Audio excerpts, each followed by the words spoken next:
Alright, Treehouse of Horror 9 in Season 10. I would consider this one to be an improvement overall on the previous entry. All three segments are worthwhile classics, including one of its, Treehouse of Horror's, very best overall. When we start out, we have Hell to Pay, a terrific segment, a little bit similar to Clown Without Pity, a small little critter attempting to kill a Simpsons family member, at least how it moves about toward the end, both referencing Child's Play in their own way. Impactful, iconic visuals, genuinely creepy, powerfully tense, and memorably funny. I would call this an underappreciated, extremely entertaining Treehouse of Horror exercise. The idea of Homer being possessed by this evil entity invoked for Shinning as well, and Homer wanting to kill Bart is a genuinely unsettling concept. I mean, for real, right? The episode even aptly jokes about the fact that Homer tries to kill Bart all the time anyway, but I love that they set the horror in the Simpsons house itself, turning a familiar environment into the setting for Treehouse of Horror carnage, as The Thing and I and Fly vs. Fly had in the last two episodes. Whilst no one is listing it in their top 5 Treehouse of Horror segments, I can't imagine anyone claiming they dislike it. I consider it a gem, even if it isn't one of the very best that the TOHs have to offer. It isn't this episode's best segment, but it might be the second best. All three are strong, I feel. Also, Homer Snake pulling out Moe's heart with a corkscrew might be far and away the bloodiest, most gruesome Simpsons moment thus far, topped only by everyone turning inside out at the end of TOH 5. Maybe. Now, onto one of the masterpieces. Here we have Terror of Tiny Toon. One of our favourite things about The Simpsons is Itchy and Scratchy. As kids, we absolutely loved those segments, and because not only were they entertaining pieces, a nice slice of continuity at face value, but we appreciated that in their grisly violence they were depicting what those hacky cat and mouse cartoons would display anyway, but with more honesty, and the fact that our parents and teachers thought one was fine and not the other was really just superficial. Both presented grand violence, just one excised for blood and guts. The difference is objectively superficial as far as I'm concerned, and then the fact that these children our age were laughing at it hysterically was clearly a playful indictment on how sadistic and reared on ultra-violent media many kids our age were.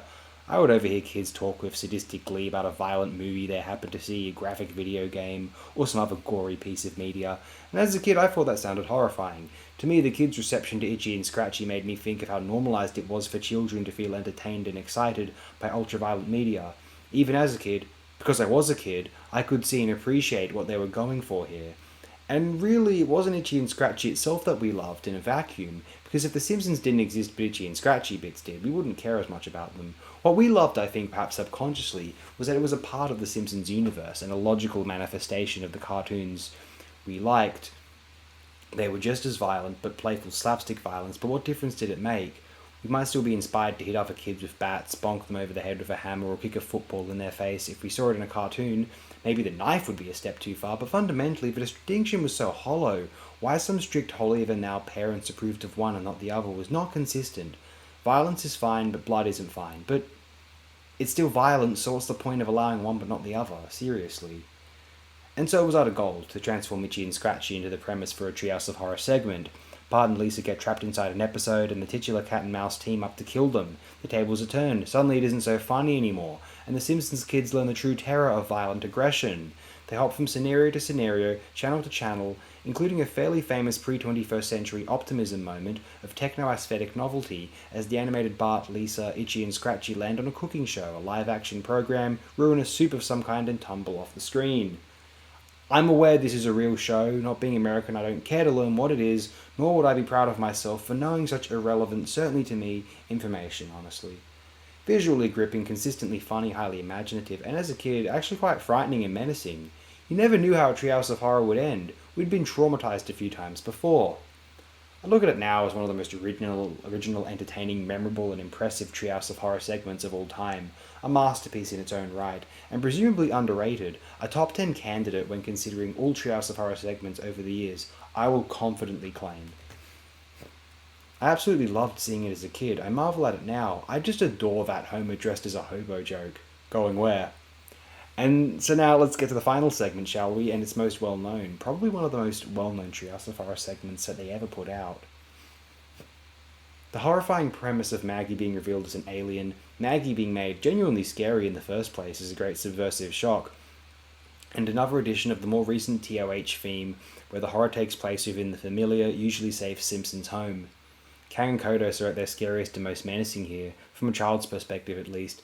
The ending is bleak. It is generally not an overly nice segment or optimistic or cheerful. The family is tormented by alien Maggie, the aliens are intrusive, we learn of a disturbing secret in The Simpsons' recent past. The Jerry Springer appearance ends in dozens of people being killed. Kang and Kodos leave after an amusing offer/challenge. And then Maggie declares that she will drive. In one of Treehouse of Horror's bleakest, most disquieting moments, there it is, little Maggie, suddenly and unquestionably one of the creepiest entities The Simpsons ever unleashed upon us. The Jerry Springer segment is classic. It dates the episode in the best possible way. Springer's guest role is excellent. I feel as though in general this must have been a heavily marketed episode, because I swear it was promoted via its own unique VHS tape. And they liked the idea of marketing The Simpsons as an edgier adolescent show around the late 90s and early 2000s, briefly, where it could, in lieu of the darker shows like South Park becoming enormous, as well as the siblings show Futurama having a slightly more gothic or adolescent/early 20s appeal to it overall. This segment, titled Starship Poopers, is simply an original premise, not based off of any pre-existing horror media, just employing Kang and Kodos and a horror subversion of The Simpsons, manifesting as Maggie's being revealed as an alien spawn. It is one of the best ideas that they ever had for a segment, certainly. Apparently 50-foot eyesores and actually Thing and I weren't based on any pre-existing texts either, supposedly. I really appreciate Treehouse of Horror 9 overall and consider it an improvement upon 8 due to 8 featuring the subpar, unmemorable Easy Bake Coven, although it does sadden me that it might be the last Treehouse of Horror which reaches a certain consistent level of quality.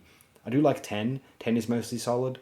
11 to 14 will have one segment which is quite so-so in my opinion, but we'll get to those, find out what those are, hopefully not too far into the near future. So once again, thanks again, good night.